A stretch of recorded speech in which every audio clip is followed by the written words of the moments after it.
he impacted your front line most as you've gone through this season? He's been huge for us. First of all, as a run defender, I mean, he's been stout. Secondly, as a pass rusher, being opposite of Zach, it's good to have a guy who can win a one-on-one.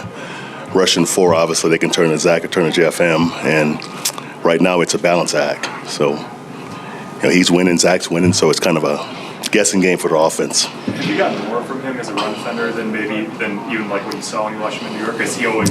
I'm not sure, how to answer that. I mean, he was good in New York as a run defender, and he's been good for us. So.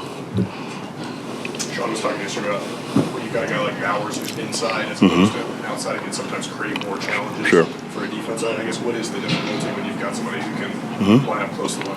I think for most tight ends, the challenge of trying to just gather him in the pass game on all downs, right? It's runs and passes, certain formations, right? He can be wherever he wants to be, so it's tough to allot coverage to a guy on 1st and 10 when it's certain formations. So that's why tight ends are always guys to have that can create bad matchups for you. They're hard to find, and it's hard to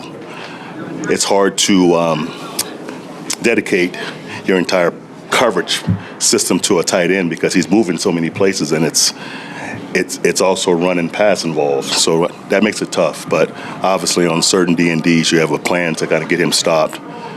He's special. I mean, he's got, 70 catches on the year, and I think he had about 16 targets last week. But he can score touchdowns, and that's the difference with this guy. I mean, he's a touchdown maker. He's a hard tackle. He can run. He's got great ball skills. So if you don't corral him early, he can score on you. Guys, beyond Bowers' just production, how different does this offense look with the changes they've made? Yeah, it's only been one week, on tape as far as the new coordinator, new O-line coach, new kind of philosophy, but it looked good, especially in the first half against the Dolphins. They're in that game. The running game was crisp, it was working. The passing game was quick. It was efficient. Obviously, Brock played very well. They've got Meyer back now.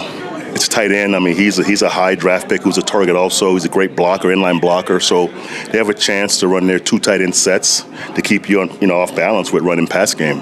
So it's always tough to track 12 personnel because it can look like 11 and be a pass, and Brock can be a receiver, or it can look like 12 and be an inline run. So it's good to have 2 tight ends, one who's a joker type, receiver type, so you can go between 12 and 11 personnel looks. One reason why Nick has gone up in the sacks is you're trusting him more on rundowns too. How has he evolved as a run defender on the field? Well, he's gotten stronger. He's never been a bad run defender, but most natural pass rushers are pass rushers first. That's their instinct, but he's developed the strength and the mindset to be an edge setter, and he's good at it now, So I think overall, Mike, stopping the run and playing with the lead, he's getting more opportunities also, So as a rusher, he's always been a good rusher, but the opportunities was limited, in the past here. But he has gotten better in all phases of his game. I'm curious what goes into deciding where an outside linebacker, which side he rushes from. Is that something where you lean on player personal preference? Is it scheme based? How do you sort of decide which side guys rush from? It's all of it. I mean, it's scheme, right? You have certain calls where guys are lining up certain places. It's also personnel driven. It's who you want to attack with certain rushers. So it's all of it. And Ben, Zach Allen said after the Baltimore loss that he was adjusting to seeing more double teams, and it was something he was working on. It's been disruptive since. Yeah. How has he handled that? And right. What kind of adjustment is that for a player like that? I think he has to handle it knowing that JFM is having success, right? So if you're rushing 4 and the center's turning to Zach, he's getting double team, he's having success. So now they have to make a decision of who they turn that center to. And that's the beauty of having JFM, in the lineup for us on the pass downs, especially because he can win a one-on-one. So, it's an honor, I tell Zach, to be double teamed and have every team turn to him. It's an honor. But it's my job to obviously have certain sets and certain looks where he can get his one-on-ones, and that's what we work on every week. Coach, how satisfying is it for you and in the defense to not give up a single touchdown? That's always the goal. Our goal is always to play great red zone defense. That's where it starts. Great red zone defense to keep the points to a minimum and force them to kick field goals. But third downs, red zone, that's always part of our game plan ideas to keep the points low.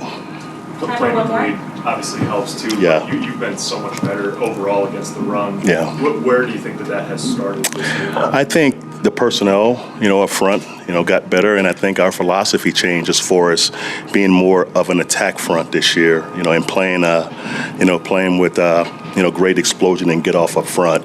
Obviously, when you're kind of a gap and a half team, it's tough to rush the passer, and it's tough to create TFLs. But I think how we're playing now up front, just getting off the ball every play, still playing blocks and being, run diligent, but it allows us to create TFLs and to change the LOS, and to also when it's play action pass, now we're already rushing. So there's no transfer involved between playing the block and now it's past the transfer. So I think personnel-wise and how we're playing up front has helped that. Thank you, Coach. All right, guys.